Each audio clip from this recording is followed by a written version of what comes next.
Bəzi xəbər saytlarında biri 65 qəpik olan toyuqların Azərbaycana gətirilməsi ilə bağlı məlumatlar yayılıb. Qida Təhlükəsizliyi Agentliyi məsələ ilə bağlı açıqlama verib. Agentliyin mətbuat katibi İlkin Kərimov bildirib ki, yayılan məlumatlar reallıqdan uzaq və tamamilə yanlış xəbərlərdir.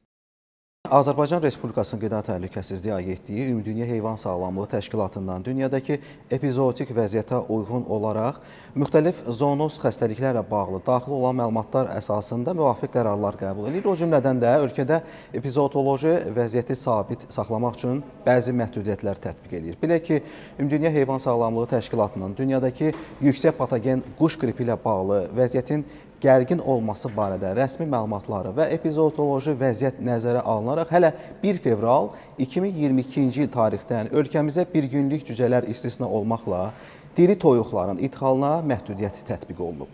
Amma təəssüf ki, bəzi saytlarda məsələnin mahiyyətini dəqiqləşdirmədən, həqiqətdən uzaq bu cür məlumatlar paylaşılır. Hətta bəzi dırnaqarası ekspertlər məsələyə mahiyyətcə aidiyyatı olmayan don geyindirməyə çalışırlar. Təbii ki, zaman-zaman insanlar üçün diqqət çəkən mövzular olanda belə ekspertlər də mediada, sosial şəbəkələrdə peyda olmağa başlayırlar.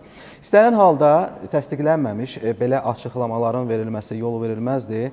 Saytlardan isə xahiş edirik ki, bu cür məlumatları yaymamışdan öncə rəsmi dövlət qurumu ilə dəqiqləşdirsinlər. Agentlikdən o da bildirildi ki, qeyd olunan statistik məlumatda malın adı diri ev toyuqları, çəkisi 185 qramdan artıq olmayan kimi qeyd olunub.